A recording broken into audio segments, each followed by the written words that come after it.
और कुछ लोगों से शायद पहली बार मुलाकात हो रही है, पर क्या पहली बार मुलाकात है? ऐसा बिल्कुल भी नहीं है,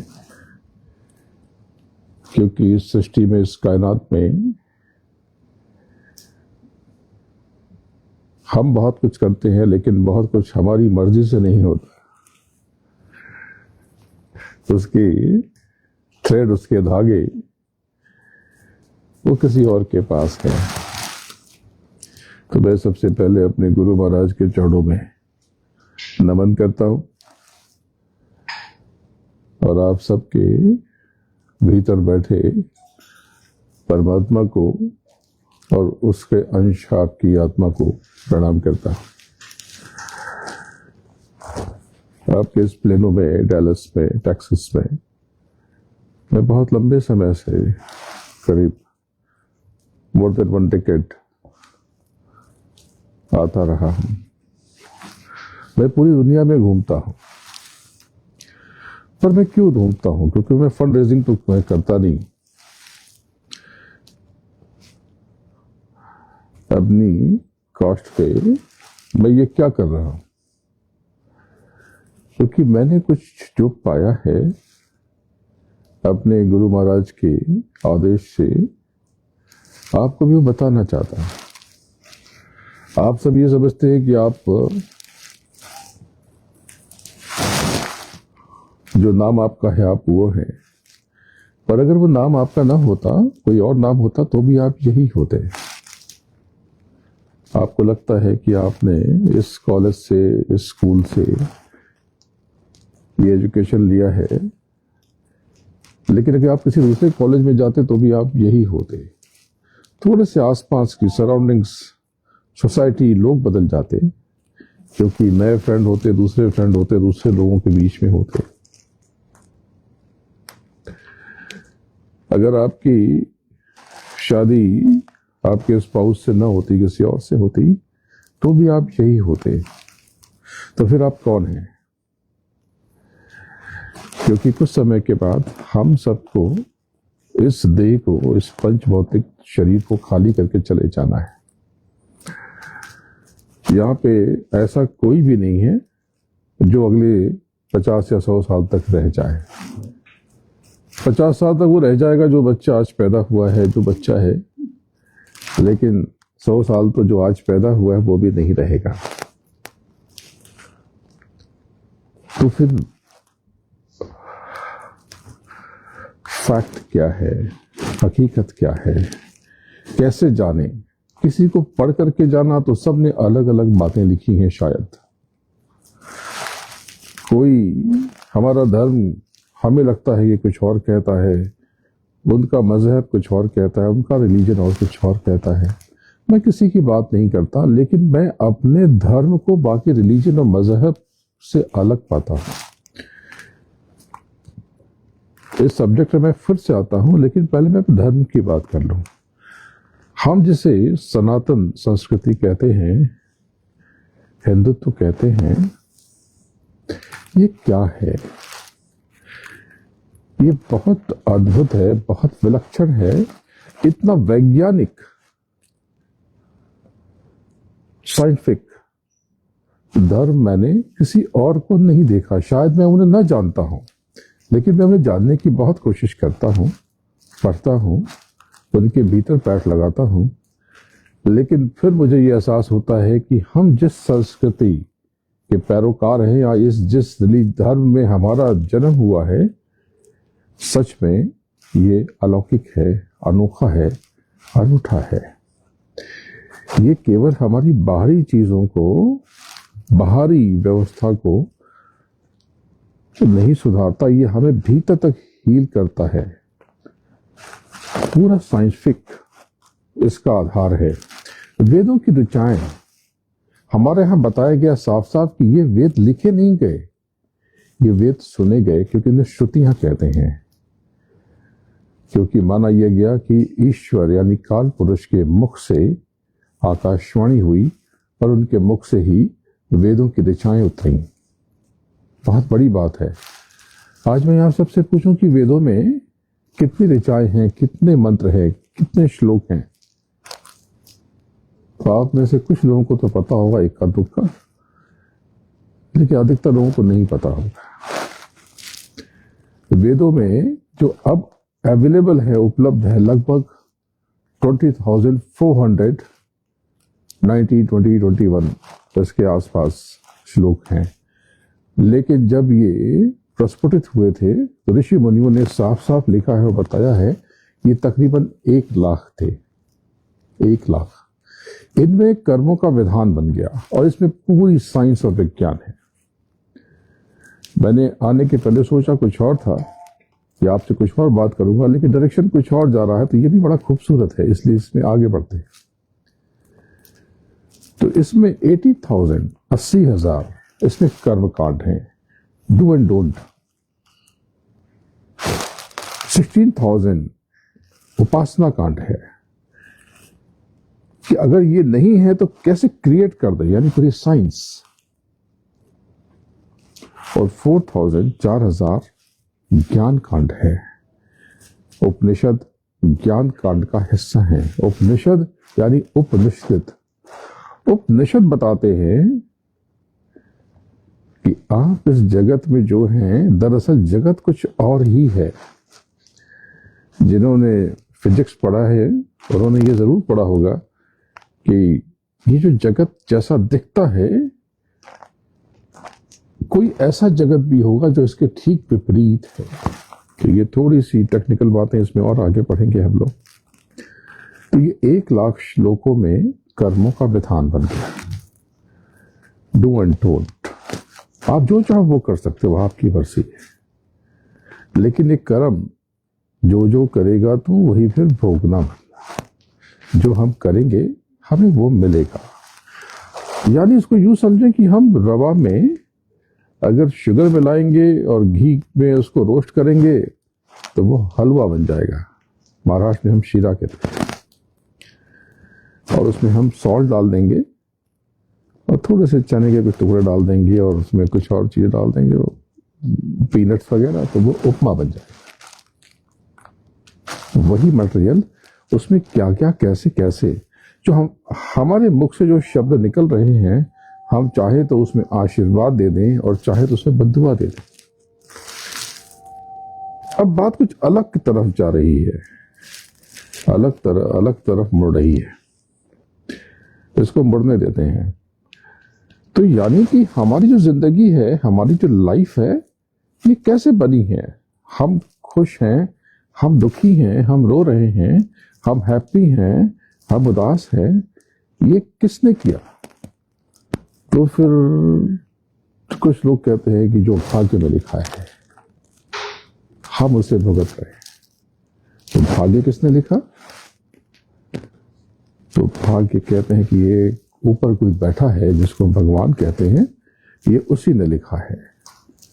तो फिर क्या कोई भगवान पक्षपाती है, पार्शियलिटी करता है कि किसी का अच्छा और किसी का बुरा लिख देगा? नहीं। तो इसके लिए फिर रामचरितमानस में बताया गया कि कर्म प्रधान विश्व रचि राखा, जो जस करहि सो ही तस फल चाखा। अब ये बड़ी टेक्निकल बातें हैं। मैंने अभी लास्ट वीकेंड में ह्यूस्टन में डिस्कोर्स किया और उसमें कुछ नई बातें निकल के आई।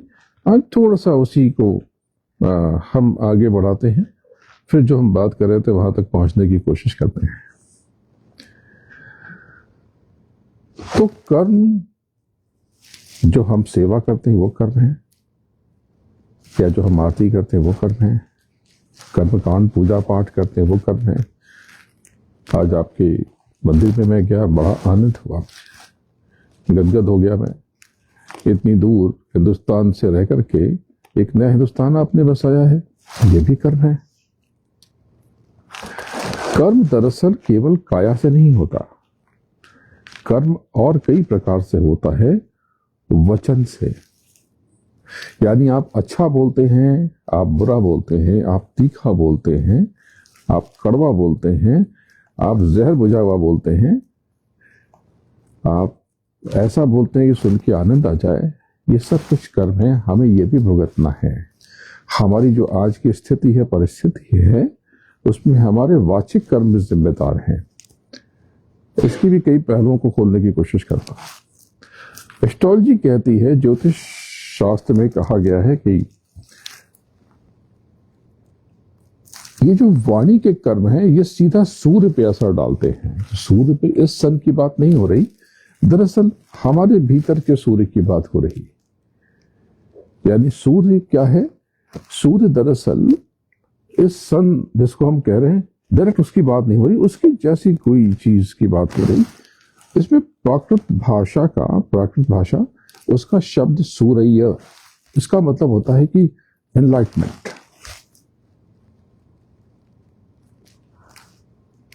तो शायद ये उसकी बात हो रही, तो उसमें ये कहते हैं कि सूर्य खराब हो जाता है, और जब सूर्य खराब हो जाता है आपका फाइनेंस पुअर हो जाता है,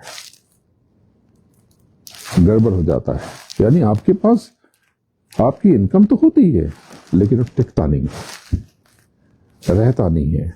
एक शब्द है, वो दूसरी भाषा ठीक है, हिंदी में सब कुछ समाहित है, बरकत, तो वो खत्म हो जाती है।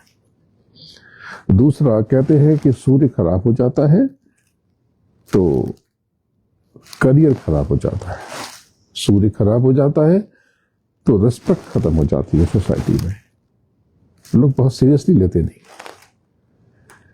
बहुत से लोग कहते हैं कि हमें क्रेडिट नहीं मिलता, मैं इतनी मेहनत करता हूं। जरूर वो कुछ ऐसी चीजें करता है जिससे सीधा इम्पैक्ट सूर्य पे आता है।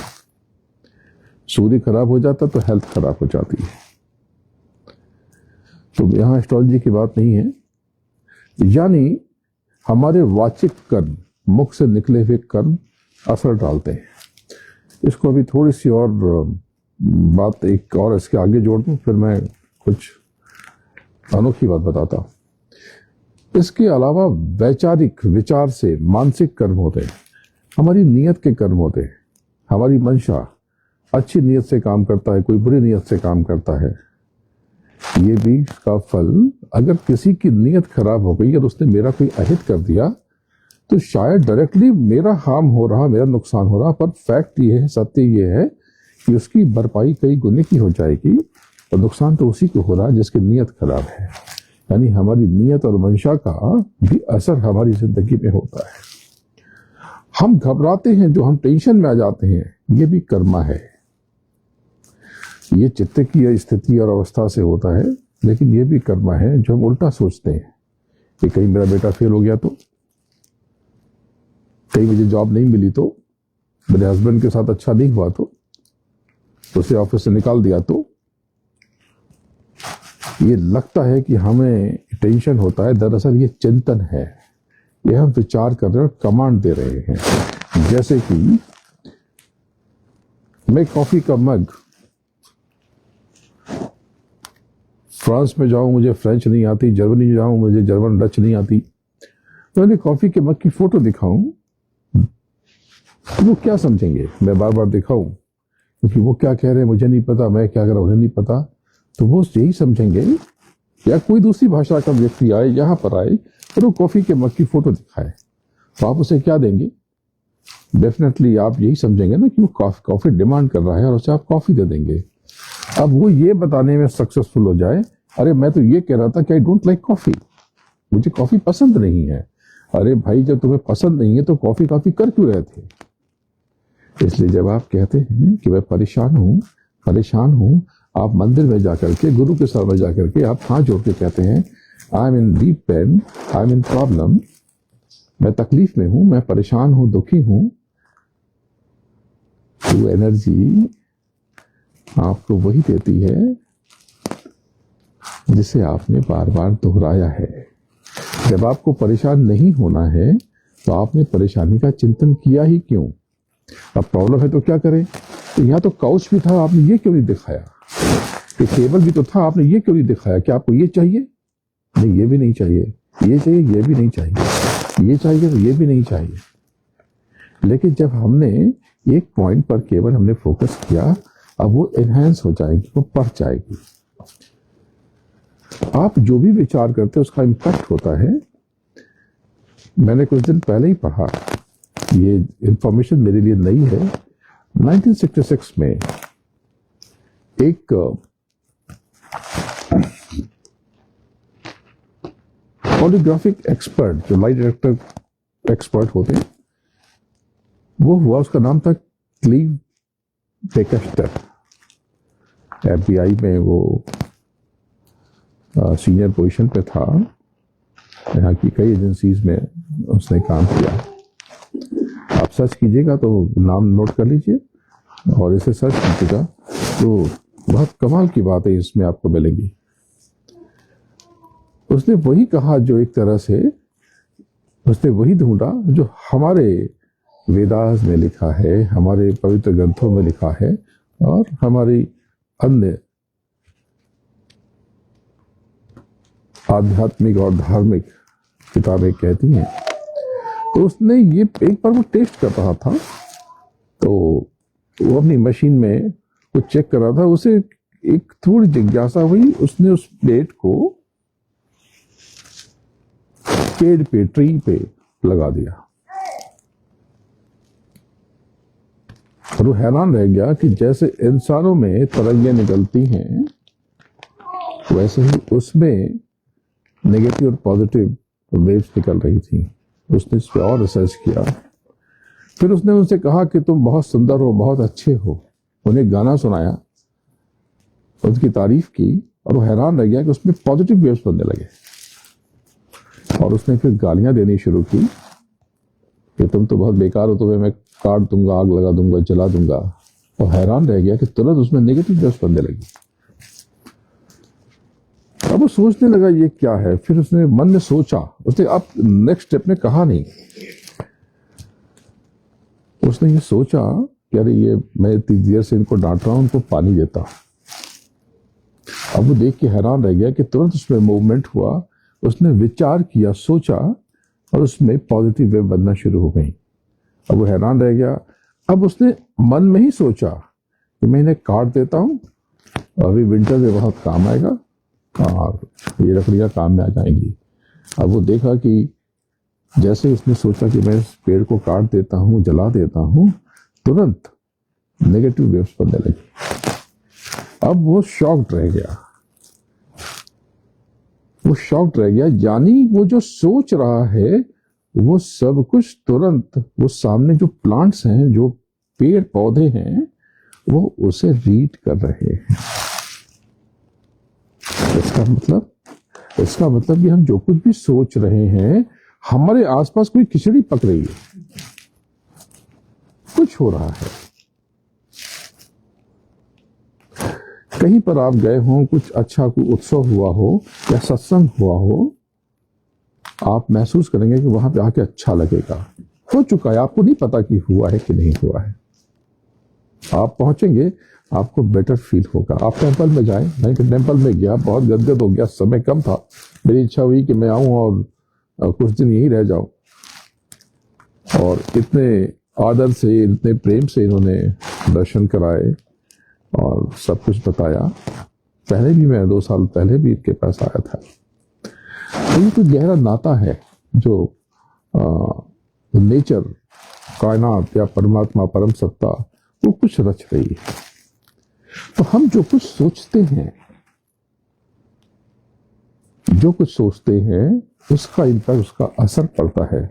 मुझे नहीं पता कि एक ताबीज क्या असर करता है, लेकिन आपके गले में कोई लॉकेट है, कोई प्रभु की, गुरु की या किसी भगवान की लॉकेट है, प्रतिमा है, और आपको जब ये विश्वास हो जाता है कि ये भगवान मेरे साथ है, मेरी रक्षा करेगा, सुरक्षा करेगा, आपके काम बनने शुरू हो जाते हैं। यहाँ पे कई लोग हैं, यहाँ पे क्रिकेटर है, जब उनको ये लगता है कि गुरुजी उनके साथ में है, तो वो सेंचुरी बना के चले आते हैं। बहुत बड़े क्रिकेटर हैं, मैं भी इसके बारे में इंट्रोड्यूस कराऊंगा आपको। लेकिन जब कभी परेशान होते हैं, अलग मूड में होते हैं, तो 0 पे भी आउट हो जाते हैं। तो वो दो लोग थे क्या जिसने सेंचुरी बनाई और जो जीरो पे आउट हो गया? नहीं, वो वही था।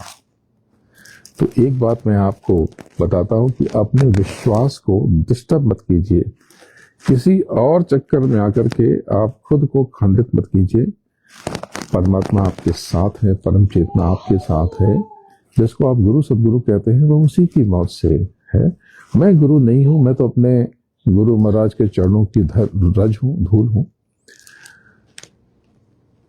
मैं तो उनके आदेश निर्देश से चुपचाप काम कर रहा हूं। आप मुझे देखेंगे कि जब तक कोई पहले भी मुझे मिल चुका है, क्यों आते हैं इतनी कॉस्ट पे करके, इतना खर्च करके? ये घूमने भी नहीं आते। कहाँ आते हैं? डैलस, ह्यूस्टन, जर्सी, फिली, ऐसी सी जगह पे जो कोई खास जगह नहीं है। जाना होता तो ताहो जाते, येलो माउंटेन जाते, बहुत अच्छी यूएस में काफी अच्छी सुंदर जगह है, वहां जाते। ये तो बस एक ऑर्डर इसी जगह पे चले आते हैं। क्यों आते हैं? फंड करते नहीं। यहाँ पे इनका कोई बहुत अकाउंट नहीं है, यहाँ पे इनका कोई फाउंडेशन नहीं है, कोई नॉन प्रॉफिट नहीं है कि हमसे चेक मांगेंगे। तो किस लिए आते हैं? तो जरूर ये कुछ है इनके पास में, या कुछ ये देना चाहते हैं।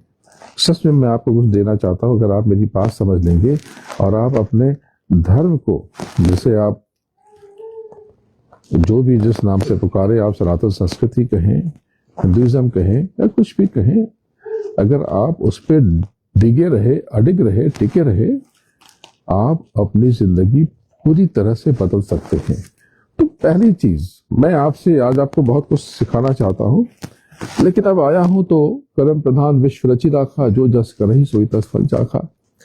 तो कुछ फ्री में तो होता नहीं है, तो कोई कॉस्ट है। मैं आपसे कोई दक्षिणा लेने आया। हाँ, है ना दक्षिणा? अभी तो कह रहे थे कि फंड रेज नहीं, वो दक्षिणा वो वाली नहीं। मैं कोई दूसरी दक्षिणा मांगने आया हूँ। क्या फूड, क्या वाटर? नहीं, ये सब तो संजू जी के पास में, ये बहुत अच्छा इन्होंने प्रोवाइड कर दिया है। और मैं आपको प्रॉमिस करता हूं कि आज आपने मुझे वो दक्षिणा दे दी, तो मैं आज से ही आपकी लाइफ में बहुत कुछ बदल के चला जाऊंगा, या रोज बदल दूंगा। तो मुझे दक्षिणा में आपसे आपका क्रोध चाहिए।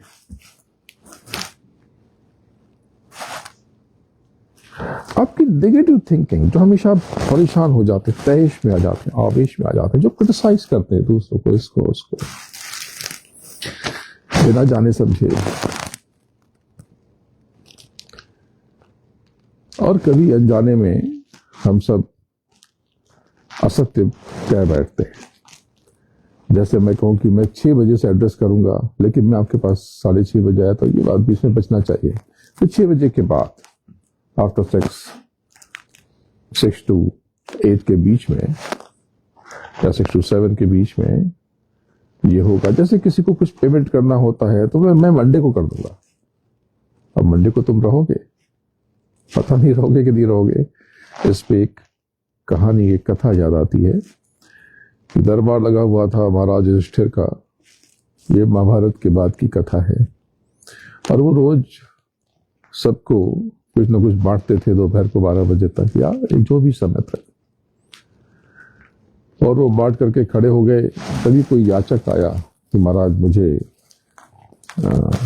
कुछ भोजन और इलाज के लिए कुछ धन की आवश्यकता है। तो उन्होंने कहा कि अब तो सब बांट दिया मैंने, और आज का सब पूरा हो गया। आज की जो मीटिंग थी, ये गैदरिंग, ये पूरी हो गई, आप कल आ जाइए। तो वहीं पे युधिष्ठिर के सामने ही बगल में भीम बैठे थे, और खड़े हो गए और डांस करने लगे और कहने लगे, मेरा भाई विधाता है, मेरा भाई विधाता है, मेरा भाई विधाता है। अर्जुन को बहुत अजीब लगा, ये क्या है, व्हाट इज दिस, ये क्या बदतमीजी है, ये क्या कर रहे हैं? बोला, मैं वही कह रहा हूँ जो भाई ने कहा। बोले, क्या? बोले, इन्होंने कहा कल आना, यानी इनको पता है कि ये कल रहेंगे। क्या हमें पता है कि हम कल रहेंगे? नहीं। तो इसका भी असर होता है। तो इसके लिए बहुत सफाई से चीजों को कहा जा सकता है। जैसे आई एम हियर, या वी आर हियर, हमें यहां जाना है, और इसका फोन आता है कि भाई कहां पहुंचे, तो हम सब कहते हैं कि वी आर हियर। मिडवे, मैं यहां पे हूं। अब ये तो झूठ हुआ, अब ये कर्म का भोग हमें भोगना पड़ेगा, तो क्या करें? लेकिन तो साफ साफ बता दें कि वी आर गेटिंग लेट, हमें देर हो रही है, हम देर हो चुके हैं, आई एम सॉरी, आप अपना काम शुरू करें और हम लोग पहुंचते हैं। सच बताएं, इतनी हिम्मत नहीं है बताने की, तो आप कार में बैठ जाए, गाड़ी में बैठ जाए और आप कहें कि we are on the way. कहाँ हो? अभी थोड़ा टाइम लगेगा, we are reaching here shortly. ये भी ठीक है कि हम कुछ देर में यहां पहुंचेंगे, ठीक है, वही हो गया, अश्वत्थामा मर गया लेकिन हाथी, तो ठीक है, कम से कम आप सीधा झूठ बोलने को बच गए, यानी आप अपने सूर्य को आपने संभाल दिया। तो यानी कि अगर हम अपने वाचिक कर्मों पर नियंत्रण कर लें और मानसिक कर्मों पर नियंत्रण कर लें, तो हमारे जीवन में बहुत कुछ बदल सकता है। आपको जब कभी बेचैनी हो, घबराहट हो, तो आप उसका कारण ढूंढें, तलाश करें। हमारे यहाँ प्रसाद का विधान है। ये प्रसाद में अक्सर पहले मिश्री हुआ करती थी। तो मिश्री क्यों हुआ करती थी? क्योंकि बहुत सारी बेचैनियां शुगर के लो होने से होती थी। तो एक बार से मिश्री खिला दो, बस ये प्रसाद है, ये बड़े काम की चीज है। यानी हमने एक विश्वास रखा कि सब कुछ अच्छा है, मैंने ये प्रसाद खा लिया। अब यहाँ से प्रसाद का असली काम शुरू हो जाता है। बहुत से लोग ये तो साइकोलॉजिकल चीजें हैं, नहीं, जिसे हम साइकोलॉजिकल कहते हैं वो भी हमारी जीवन चक्र का बहुत अनिवार्य हिस्सा है। परमात्मा हर क्षण हमारे पास में है। आपकी शरीर में, आपकी बॉडी में आप कहाँ हैं? मतलब हम ही है नहीं, ये हाथ आपका है, ये पैर आपका है, ये सर आपका है, आंखें आपकी हैं, ये सब आपका है। वे आर यू? और ये सब मिलके हम बने नहीं, हम यहाँ पर है, दोनों आंखों के मध्य, यहीं पर हमारी आत्मा वास और निवास करती है। आप टेंपल में जाते हैं, आप आरती में हिस्सा लेते हैं, लेकिन क्या आरती में वाकई हिस्सा लेते हैं, पार्टिसिपेट करते हैं? नहीं, वो वहां पर पंडित जी आरती कर रहे हैं और आप केवल देख रहे होते हैं। दरअसल आपको उसी क्षण यहां उतरना है अपने भीतर और यहां पर आरती करनी है कि बिन घृत दीप आरती साजो, दो अखियन मझधारे, और भाव सहित नित बैठ झरोखे, जो हत प्रियतम प्यारे। यहीं पर आप उस परम सत्ता का, परम चेतना का आप सिमरन करते हो, स्मरण करते हो। आप मंदिर में जाते हो और आप देखते हो, हाथ जोड़ते हो, चले आते हो। ये सही तरीका नहीं है उसकी वाइब्रेशन इकट्ठी करने का। आप वहां पे कुछ देर बैठ जाओ और कुछ देर के लिए अपने भीतर खो जाओ। ये मंदिर दरअसल आपको मंदिर में ले जाने के लिए ये मंदिर बना है। मतलब ये जो मंदिर है, मंदिर क्या है? मंदिर में भगवान रहता है। तो मंदिर यानी अपने अंदर, जो आपका मंदिर है, आप सब इसमें जाकर के आप अपने भीतर जा सकते हैं। बहुत दिव्य मंदिर है, बहुत पावरफुल मंदिर मुझे लगा जब भी मैं आया हूँ, शायद दूसरी या तीसरी बार, मुझे अपार आनंद हुआ। तो आप मंदिर में बैठें और आप अपने भीतर के मंदिर में चले जाएं। जब भी मन घबराए, आप ये विचार करें कि मेरा प्रभु मेरे साथ है, मेरा सदगुरु मेरे साथ है, मेरे माता पिता का आशीर्वाद मेरे साथ है, मेरे अच्छे कर्मा मेरे साथ है, मेरा कुछ भी बुरा नहीं हो सकता। तो क्यों हो जाएगा? क्यों हो जाएगा? क्योंकि इसमें जो एक मन है, मन के साथ बुद्धि है और चित्त है और अहंकार है। आध्यात्म में इन चारों के युग्म को अंतःकरण कहते हैं और वो यहां से यहां तक होता है। वो यहां से यहां तक होता है। इसलिए कुछ पंथ में भस्म लगाते हैं। हम जब शिव की पूजा अर्चना करते हैं तो भस्म लगाते हैं। तो भस्म में क्या है? जो तिलक है वही भस्म है, नो, अलग अलग चीजें हैं। भस्म दरअसल ये मन, बुद्धि, चित्त और अहंकार को काबू में करने के लिए है, क्योंकि यहीं पर है। तो स्किन के भीतर है नहीं, स्किन के भीतर नहीं है, पर वो बाहर है। मतलब ये कि ये जो अंतःकरण, मन, बुद्धि, चित्त और अहंकार है, ये इस हार्डवेयर का पार्ट नहीं है, ये सॉफ्टवेयर है। जैसे ये डिवाइस है, मोबाइल है, आप ऐप डाउनलोड कर लेते हैं, तो वो ऐप जो आपने डाउनलोड किया है या डाउनलोडेड आया है, उस मोबाइल का हार्ड डिस्क का पार्ट नहीं है, उस पूरी जो मशीन है उसका पार्ट नहीं है। लेकिन एक खराब सॉफ्टवेयर आपके हार्डवेयर को खराब जरूर कर देता है। यानी आपके बुरे विचार, उल्टे विचार, खराब विचार आपको परेशान जरूर कर देते हैं, आपकी इस पूरी शारीरिक संरचना पर असर डालते हैं। जैसे कि आप क्रोध आ जाए तो आपका उसका इम्पैक्ट आपके हार्ट पर पड़ेगा, आपके बॉडी के और भी ऑर्गन्स पर पड़ेगा, दिमाग पर भी पड़ेगा। तो दिमाग यहाँ नहीं होता, जहाँ होता, लेकिन हम बोल चल रहे ऐसे ही कहते हैं। तो ये जो दिक्कतें हुई हैं, दरअसल हम अपने प्रभु से, अपने भीतर के परमात्मा से दूर हो गए, हम खुद से दूर हो गए, और हम न खुद के बारे में जानते हैं, न प्रभु के बारे में जानते हैं। तो नहीं, खुद के बारे में तो जानते हैं, मेरा बैंक बैलेंस क्या है, मेरी जॉब में क्या चीजें हैं, मेरे बिजनेस में क्या अपॉर्चुनिटीज आएंगी। नहीं, आप नहीं जानते, आप खुद को नहीं पहचानते, आपकी बॉडी में क्या क्या है आपको यही नहीं पता। आपके भीतर 7 और सेंटर है, जिसको 7 चक्र कहते हैं, आपको पता नहीं? पता है। ये जो शक्तियां हैं, जिनको आप गणपति कहते हो, ब्रह्मा, विष्णु, महेश कहते हो, जगदम्बा कहते हो, आपके भीतर ही है।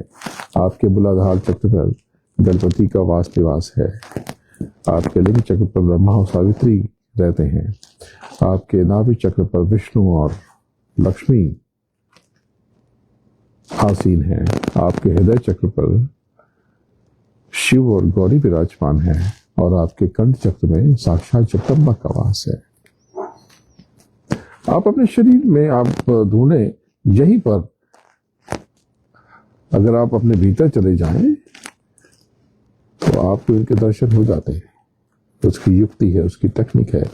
जो योगी हैं वो मूलाधार चक्र से ऊपर की तरफ खींच करके क्लींकार की उपासना करते हैं और रक्तवर्ण लाल रंग की उपासना करते हैं। जो वाकई ब्रह्मा की उपासना करते हैं वो लिंग चक्र पर ओंकार या ओम, ओंकार और अंकार में फर्क है, ये बहुत बारीक फर्क है, कभी बताऊंगा। तो उसकी उपासना करते हैं। जो विष्णु की होगे उपासक हैं वो नाभि चक्र से ऊपर उठ करके हंग और रंग की उपासना करते हैं। जो सच्चे उपासक हैं वो हृदय चक्र से यहां से ध्यान लगा करके ऊपर उठते हैं और संग और हंग, कई बार आप सोहंग समझते हैं, उसके साथ में जूंग और सा, इसकी उपासना करते हैं। और जो जगदम्बा की उपासना करते हैं वो यहीं से कंठ चक्र से वो श्रृंगार की उपासना करते हैं। लेकिन यहाँ पर आपकी जीवात्मा, आपकी आत्मा यानी आप रहते हैं, पर आपको तो पता ही नहीं कि आपकी शरीर में ये 7 चक्र हैं, और आपको ये भी नहीं पता कि आपकी 2 आंखें नहीं 3 आंखें हैं, आपके 2 कान नहीं 3 कान हैं, आपके 2 नासिकाएं नहीं आपकी 3 नासिकाएं हैं। यहाँ पर आपकी दिव्य दृष्टि है, तीसरी आंख, थर्ड आई, शिव नेत्र, ज्ञान चक्षु, पर आपको इसका बोध ही नहीं है। आप जानते ही नहीं, आपको पता ही नहीं। यहीं पर आपके दिव्य कर्ण है और यहीं पर आपकी दिव्य नासिका है। आपकी आत्मा में 12 सूर्यों का प्रकाश है, पर आप तो अंधकार में खुद को महसूस करते हैं कि सब डार्क हो गया। सब अच्छा नहीं है, पता नहीं फ्यूचर क्या है।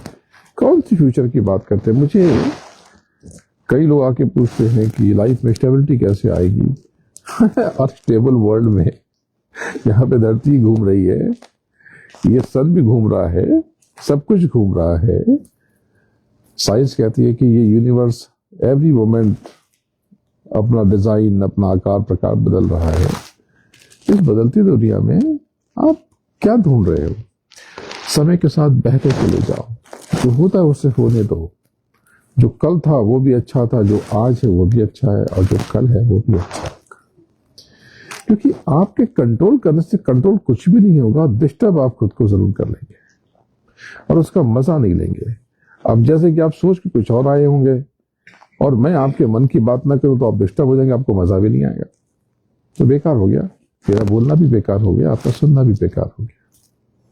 उसकी जगह पे जो कहा जा रहा है उसी में खो जाएं और उसी को समझने की कोशिश करें, तो शायद कोई नए रहस्य, नई चीजें, नई टेक्निक आपको पता चल जाए। तो आज मैं आपको अपने भीतर की जो असीम शक्ति है उसको इम्प्रूव करने की, उसको जानने की कोशिश की टेक्निक सिखाता हूं। मैंने पहले भी बताया है, आज थोड़ा सा और बताता हूं। ये जो थर्ड आई, थर्ड ईयर, इसकी मैंने बात बताई, ये क्या है? यानी ये आपके भीतर जो हिडन सेंसेस हैं उनके एक्टिवेशन की बात है। जब आप बच्चे थे क्या आपको पता था कि जो आप काम कर रहे हैं आप वो करेंगे? या आप इंजीनियर बन जाएंगे, डॉक्टर बन जाएंगे, क्रिकेटर बन जाएंगे, साइंटिस्ट बन जाएंगे? नहीं पता। कोई चीज पढ़ाई गई, आपने उसे पढ़ी, चुपचाप अपने भीतर आपने लपेटा, आपने भीतर इकट्ठा किया, स्टोर किया, कुक किया, और धीरे धीरे आप वो हो गए। धीरे धीरे आप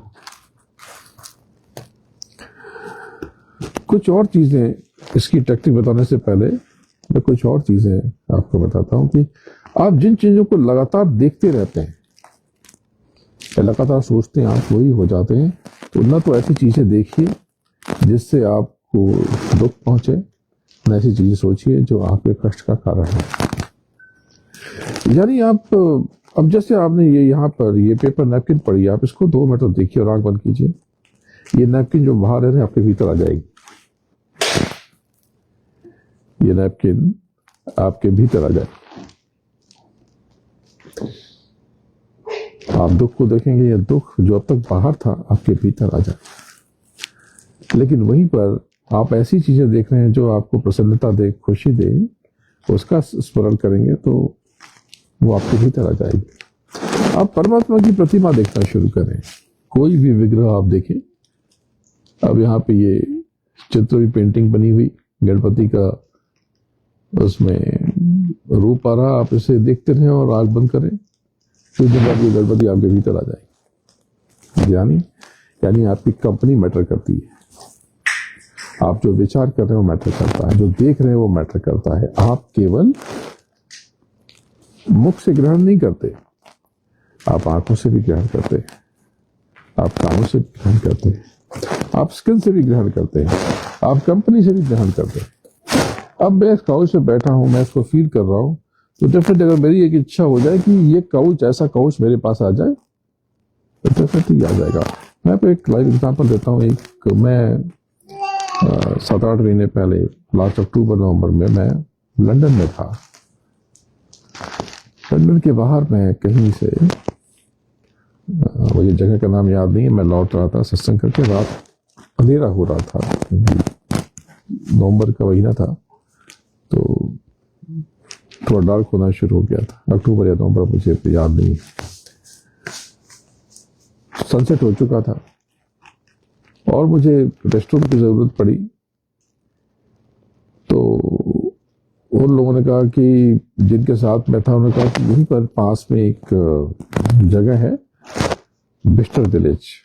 जो लोग लंदन जाते हैं, लंदन जाते रहे, उनको पता है, ये बड़ी फेमस है। लोग अक्सर वहाँ शॉपिंग के लिए जाते हैं। जैसे अब यहाँ पर अभी आउटलेट मॉल्स होते हैं, वो आउटलेट मॉल है वहाँ। तो देसी लोग बहुत ज्यादा वहाँ पे होते हैं। कुछ ना कुछ ऑफर चल रहा होता है, लोग वहीं होते हैं। तो हम लोग वहाँ रुके और जैसे ही थोड़ा जिस काम के लिए गया था बाहर निकला और बारिश होने लगी तो दौड़ करके सामने एक स्टोर में चले गए। वो स्टोर लगेज का था।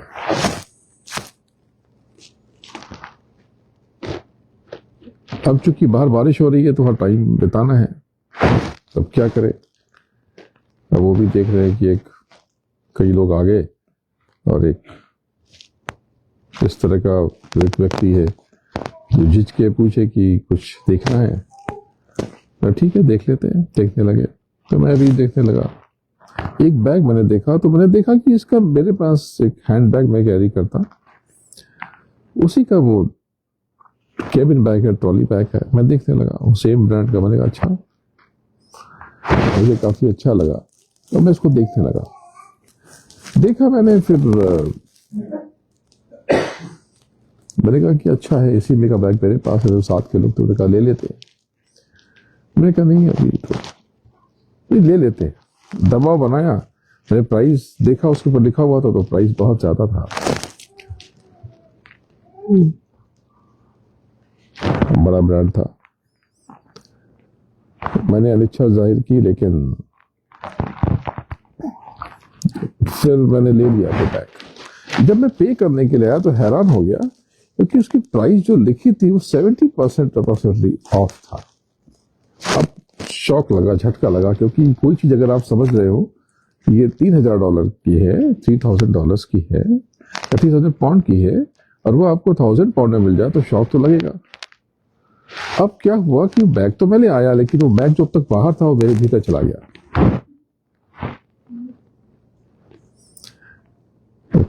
स्थिति ऐसी बनी कि इतना प्राइस डिफरेंस था।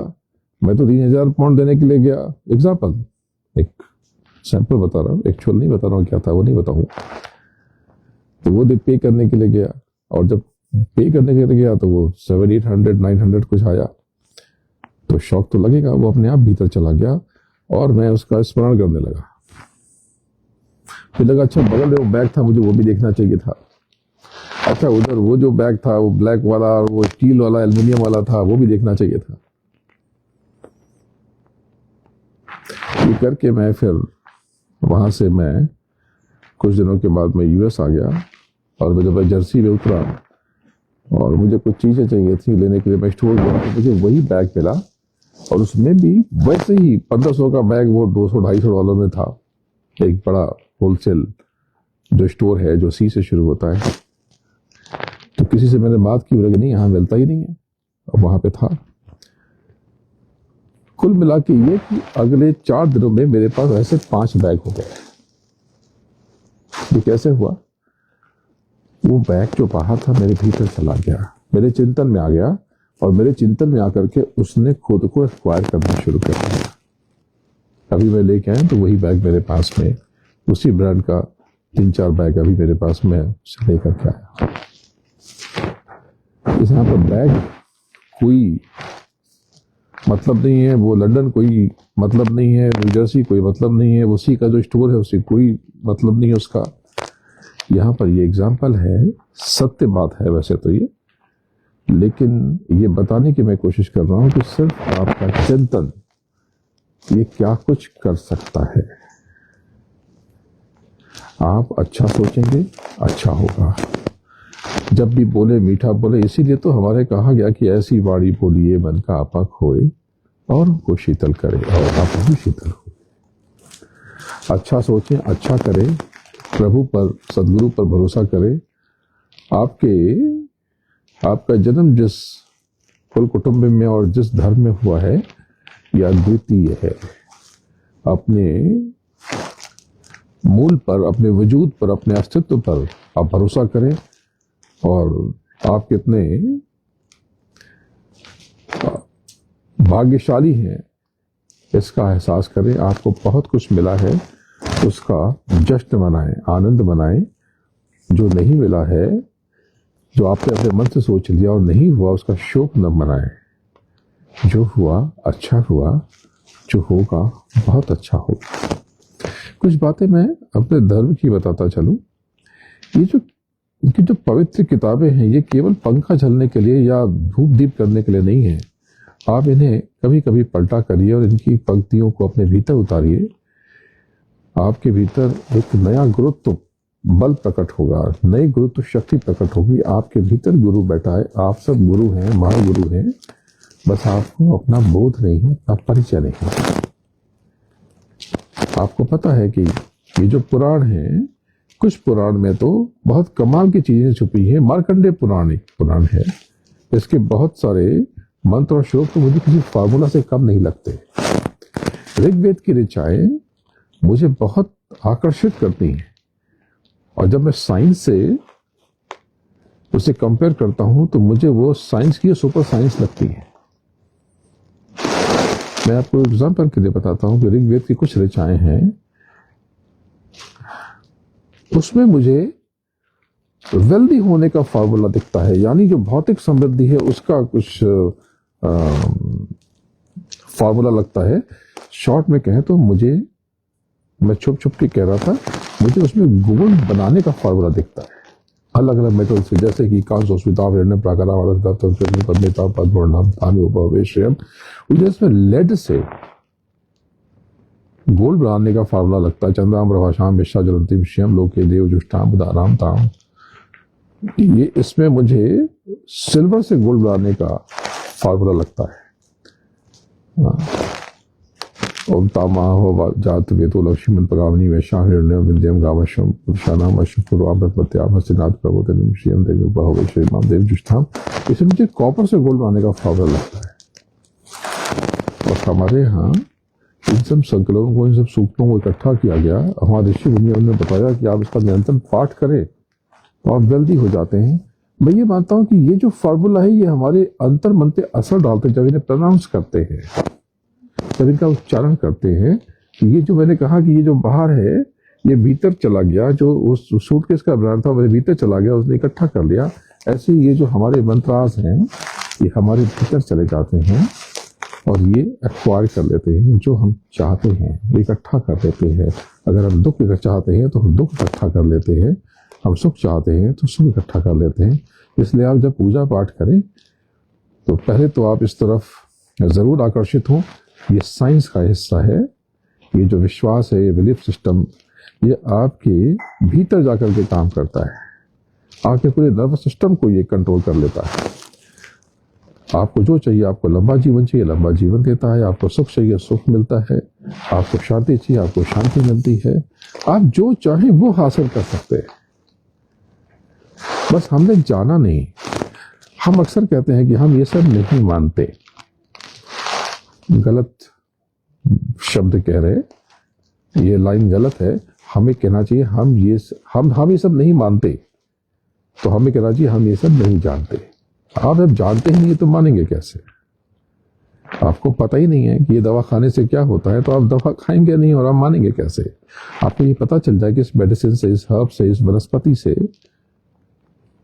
ये लाभ होता है और उससे आप अपने ऊपर आजमाएंगे तो आप उसका परिणाम पाएंगे। तो संक्षेप में कहें तो बताना तो बहुत कुछ है, लेकिन धर्म यानी कर्म का बोध और आध्यात्म यानी स्वयं का बोध। आप कौन हैं इसकी तलाश करें, अपने भीतर चलें। मेरा मार्ग शब्द योग का है। अब इसमें माला, ये माला मैंने हाथ में ली है। क्यों ली है? इस माला को देखता हूं तो मुझे मालिक यानी प्रभु याद आता है। माला को जब हाथ में रख करके कोई फालतू की बातें आएंगी नहीं।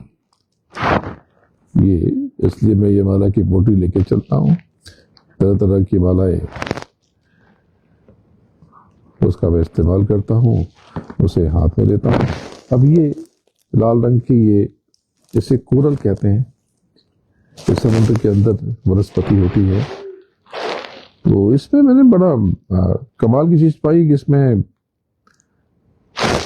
हमारे भीतर की जो अग्नि जो मंद हो रही, जिससे में थकान होने लगती है, हम उदास हो जाते हैं, हम निस्तेज हो जाते हैं, तो ये अग्नि को संतुलित करती है। जैसे कि आपको याद होगा, अभी भी शायद आप ऐसे करते हो, छोटा बच्चा जब कोई रोने लगता है तो उसकी माँ या उसकी ग्रैंड मदर वो रेड चिली, लाल मिर्च का उसके ऊपर से वार करके जला देती है। ये क्या है, कोई जादू टोना है? नो, ये फायर को बैलेंस करने की टेक्निक है। आप रेड चिली को लीजिए तो क्या लग रहा है आपको, ठंडा लग रहा है या गर्म लग रहा? गर्म लग रहा। आप हाथ में लें, आपको थोड़ा सा हल्की की गर्मी सी महसूस हो रही। तो रेड चिली केवल उसके आसपास घुमा दिया, उसका फायर एलिमेंट आपने उसे एंटी क्लॉकवाइज 21 टाइम्स उसके चारों तरफ घुमा दिया, बस इतना एनफ है, उसका फायर एलिमेंट बैलेंस हो। जैसे नींबू के लोग कहते हैं अरे नींबू में चीज आउट हो रहा, नो नो नो नो, आप एक नींबू लीजिए और यहाँ पर इस फ्लोर पे गिरा दीजिए, आप देखेंगे कुछ नहीं बात, ये जहां पर ये ड्रॉप्स इसका रस गिरा है थोड़ा क्लीन हो गया, यानी उसने गंदगी काट दी। तो हमारे आसपास भी ऐसे बहुत सी गंदगी होती है जो विजिबल नहीं है, दिखाई नहीं पड़ती। नींबू का एक किसी खूबी है कि उसका जो रस है काटने पे नहीं निकलता, बल्कि वो ऐसे ही आप ऊपर नहीं काटा ना, हल्का सा दबाए तो हल्का सा उसका रस बाहर आ जाता है। तो आपकी बहुत सी ऐसी डर्ट और डस्ट और गंदगी है जो विजिबल नहीं होती, इससे क्लीन होती है। और बहुत कमाल की एक चीज है कैम्फर, हमारी पूजा उपासना का हिस्सा है। कर्पूर गौरम करुणावतारम संसार सारम चिकेन्द्रहारम सदा वसंत। ये क्या है? दरअसल जो कैम्फर है ये भी ये क्लीनर का काम करती है। वही जो मैंने कहा कि बहुत से ऐसी गंदगी होती है जो दिखाई नहीं पड़ती, जो नियत से, किसी की नियत मंशा या जलन से पैदा हो जाती है। कोई आता है और उसको, एक ह्यूमन नेचर है कि अरे मेरे पास नहीं है, देखो ये राइस कर रहा है, तो बुरी बात नहीं, अपने आप होता है, हमें भी होगा। अगर हमारा कोई क्लासमेट मिले और जो कि बहुत राइस कर गया हो, किसी टॉपिक कंपनी का सीईओ बन गया हो, और हम उसी कंपनी में छोटे मोटे एम्प्लॉय हो, तो हमको भी दर्द तो होता ही है। अब भले उससे कह रहे तू तो आगे पहुंच गया, बहुत अच्छा है, आई एम हैप्पी, और सच्ची बात है कि आई एम नॉट हैप्पी, क्योंकि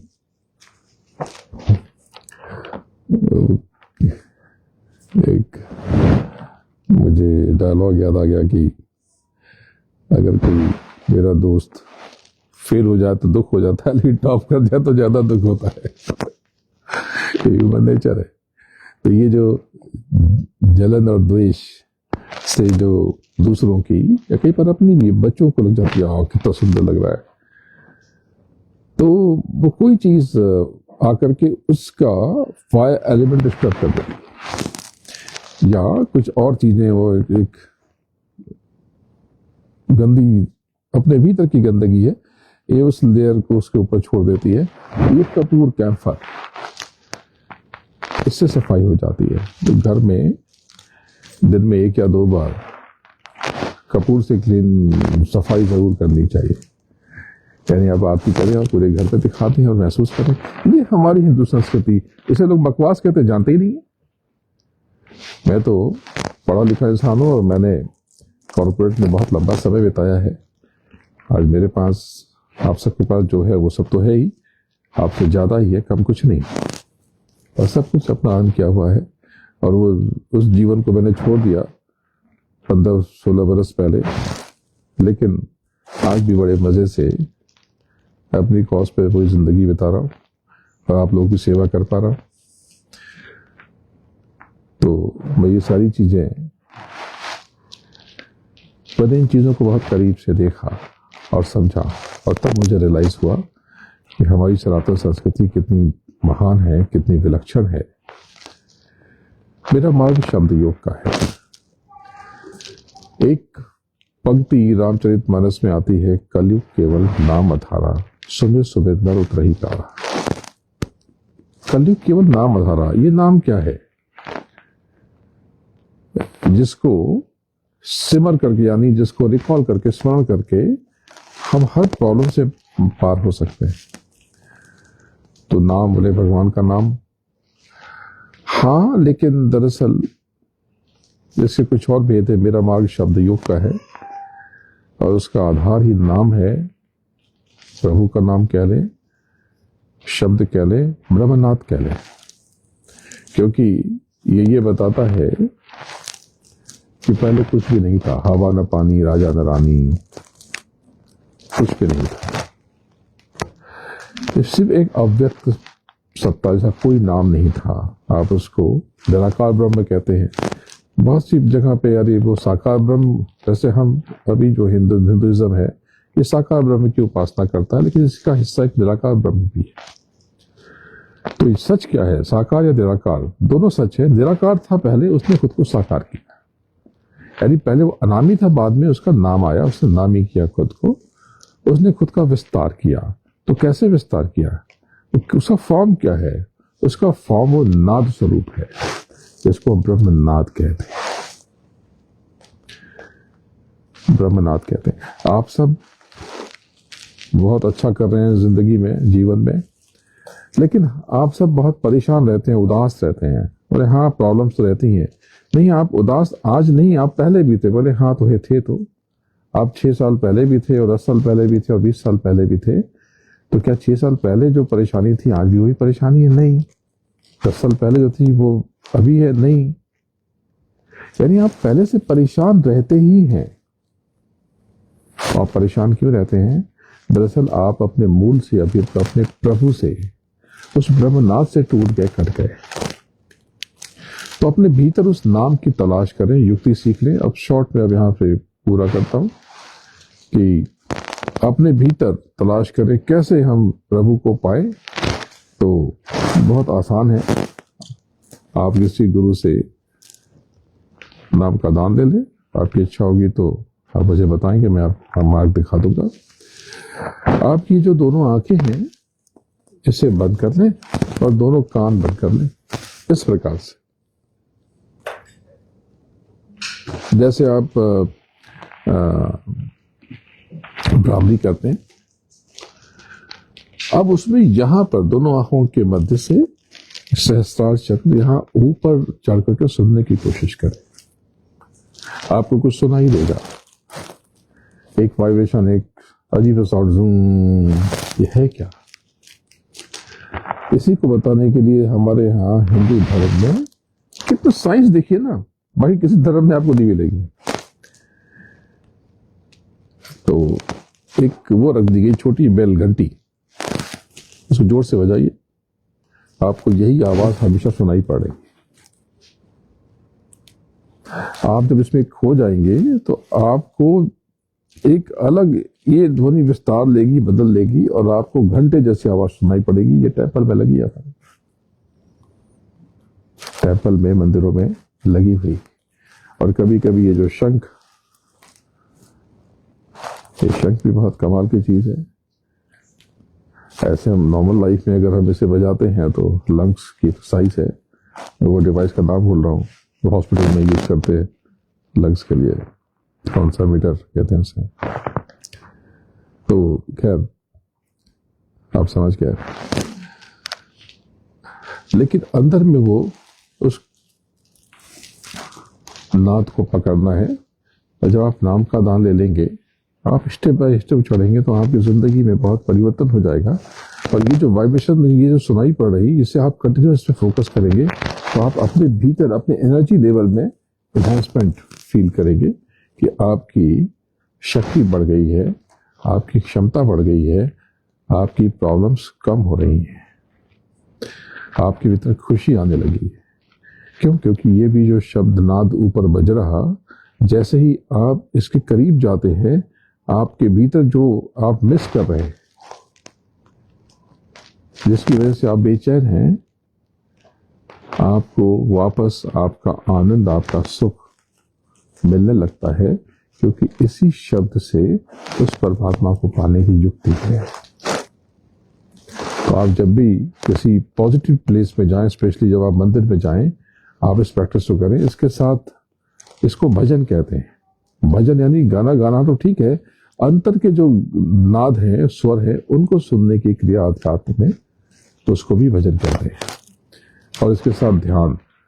तो भजन का मतलब सुनना दिव्य कानों से, दिव्य कर्ण से, और ध्यान का मतलब है देखना, दिव्य कर्ण, दिव्य चक्षुओं को एक्टिवेट करना। आपने ये दो चीज अगर करना शुरू कर दिया, और तीसरी चीज सेवरल। तो जो आप नाम, जो मंत्र का जाप करते हैं, जब आप विस्पर करके जाप करते हैं, जैसे कोई भी मंत्र लेते हैं, जय गुरुदेव लेते हैं, जय गुरुदेव, जय गुरुदेव, जय गुरुदेव, जय गुरुदेव, जय गुरुदेव। जब आप इस तरह से करते हैं, ये जाप है, ये विस्पर होकर के ये आपके ऑरा में ये शामिल हो गई, समाहित हो गई। आपका ऑरा अच्छा हो जाता है। जो रेगुलर जो जाप करते हैं उनके चेहरे पे आपको दिव्यता का आभास होता है। लेकिन जब आप मन में करते, अपने भीतर करते, बिना जीभ को हिलाए हुए, तब ये आपकी आत्मा के कल्याण का कारक बनता है।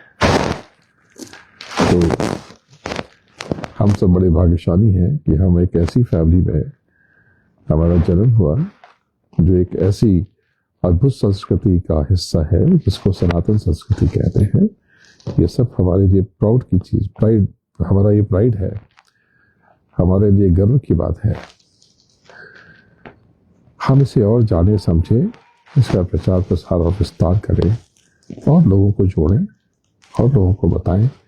अभी तो आपको कुछ भी नहीं बताया, बहुत जरा सी बात बताई, क्योंकि बहुत लंबी बात हो जाएगी और हमने वैसे भी सबका इंतज़ार करने के लिए हमने देर से शुरू किया, तो समय ज़्यादा हो जाएगा। लेकिन बस यही है कि संगति करें, अच्छी करें, अच्छे लोगों की करें, विचारों को शुद्ध रखें, वाणी को मीठी रखें, ध्यान रखें कि उल्टा सोचेंगे तो सीधा कभी नहीं होगा। नेगेटिव सीड से पॉजिटिव फ्रूट्स नहीं हुआ करते। सहज रहे, सरल रहें, प्रभु पर और गुरु पर यकीन करें, सबका मंगल सोचें, सबका कल्याण सोचें, आपका भी भला होगा, आपका मंगल हो, सबका मंगल हो।